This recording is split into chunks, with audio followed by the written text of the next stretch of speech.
This channel does not promote any violent, harmful, or illegal activities. All content provided by this channel is meant for an educational purpose only. আরো একটা বড় খবরে নজর রাখবো। অ্যাকশনে ED. আরজি করে দুর্নীতি তদন্তে সকাল সকাল অ্যাকশনে নেমে পড়েছে ইডি। শহরের মোট 6টা জায়গায় তল্লাশি অভিযান এনফোর্সমেন্ট ডিরেক্টরেটের। মাসকট স্পিন কন্ট্রোল ল্যাবের পরীক্ষায় এটি প্রমাণিত। কিয়াসেট আলোপেক্স পেন্টা অ্যাক্টিভ নতুন চুল গজাতে সাহায্য করে, চুল পড়া বন্ধ করে। কিয়াসেট আলোপেক্স পেন্টা অ্যাক্টিভ 10 হেয়ার ফল প্রবলেমের একমাত্র solution. UEM Jaipur is a perfect target for prospective students aspiring for good jobs, good education with future-ready skills.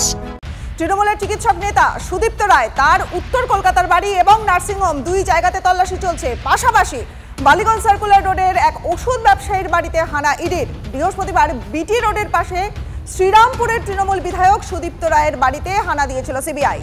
এই মুহূর্তে কথা বলবো, আমাদের সহকর্মী সোমা দাস রয়েছেন এখন আমাদের সঙ্গে। সোমা, এই যে সুদীপ্ত রায়ের বাড়িতে নার্সিংহোমে হানা চলছে, ঠিক কেন এই হানা, কি জন্য ইডির হানা চলছে?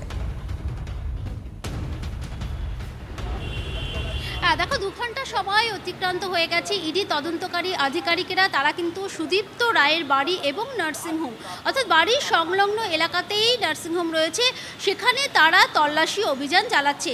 তার কারণ এই সুদীপ্ত রায়ের বিরুদ্ধে আরজিকর হাসপাতালের আর্থিক দুর্নীতির বিভিন্ন অভিযোগ রয়েছে।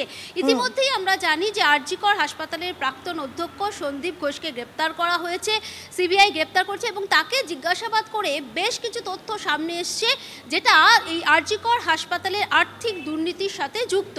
এবং সুদীপ্ত রায়কে কেন জিজ্ঞাসাবাদ করা হচ্ছে, তার কারণটা হচ্ছে যে সুদীপ্ত রায় এই আরজিকর হাসপাতালের রোগী কল্যাণ সমিতির চেয়ারম্যান ছিলেন।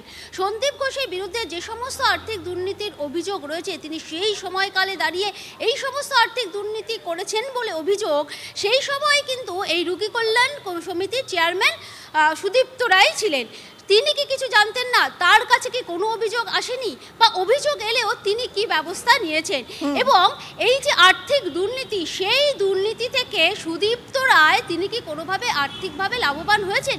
এবং তার বিরুদ্ধে আরেকটা বড় অভিযোগ রয়েছে যে আরজিকর হাসপাতালের বিভিন্ন চিকিৎসা সংক্রান্ত যে সমস্ত মেশিনারি, সেই মেশিনারি তিনি নিজের নার্সিংহোমে ব্যবহার করেছেন। ফলে এই সমস্ত অভিযোগগুলোকে খতিয়ে দেখতে ইডি তদন্তকারী আধিকারিকেরা তারা এই মুহূর্তে সুদীপ্ত রায়ের বাড়ি এবং নার্সিংহোমে সেখানে তল্লাশি অভিযান চালাচ্ছে, তাকে জিজ্ঞাসাবাদ করছে। এবং আমরা যেটা ইডি সূত্র থেকে খবর পাচ্ছি যে তার যে ব্যাংকের লেনদেন, সেই আর্থিক লেনদেনগুলোও কিন্তু তারা খতিয়ে দেখছেন, কারণ তার বিরুদ্ধে বিস্তর অভিযোগ রয়েছে এবং সেই অভিযোগ আরও বেশিভাবে প্রমাণিত হতে চলেছে। তার কারণ যে সন্দীপ ঘোষের বিভিন্ন দেওয়া তথ্য, সেই তথ্যগুলোকে সামনে রেখেই কিন্তু এই তল্লাশি অভিযান ইডি তদন্তকারী। একেবারেই সোমা, তুমি নজর রাখো, সুদীপ্ত রায়ের বিরুদ্ধে অনেকগুলো অভিযোগ উঠছে, নজর থাকবে আমাদের। ধন্যবাদ তোমায়। দেখুন, বুঝতেই পারছেন তৃণমূল চিকিৎসক নেতা সুদীপ্ত রায়কে ঘিরছে ইডি। সাত সকালে দিকে দিকে হানা ইডি আধিকারিকদের। বিটি রোডে সুদীপ্ত রায়ের বাড়ি, নার্সিংহোমের পাশাপাশি হুগলির দাঁতপুরেও তল্লাশি অভিযান। দাঁতপুরে আরজিকরের রোগী কল্যাণ সমিতির প্রাক্তন চেয়ারম্যান সুদীপ্ত রায়ের বাংলোতেও তল্লাশি অভিযান কেন্দ্রীয় এজেন্সি।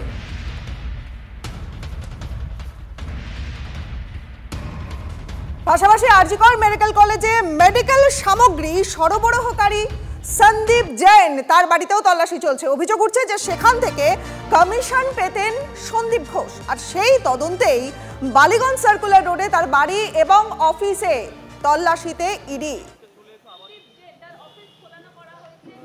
8-10 বছর হচ্ছে যাওয়ার আসার করে। কি অফিসে? সেটা দেখি সিটকো অফিসে আমি জানি, ঠিক আছে।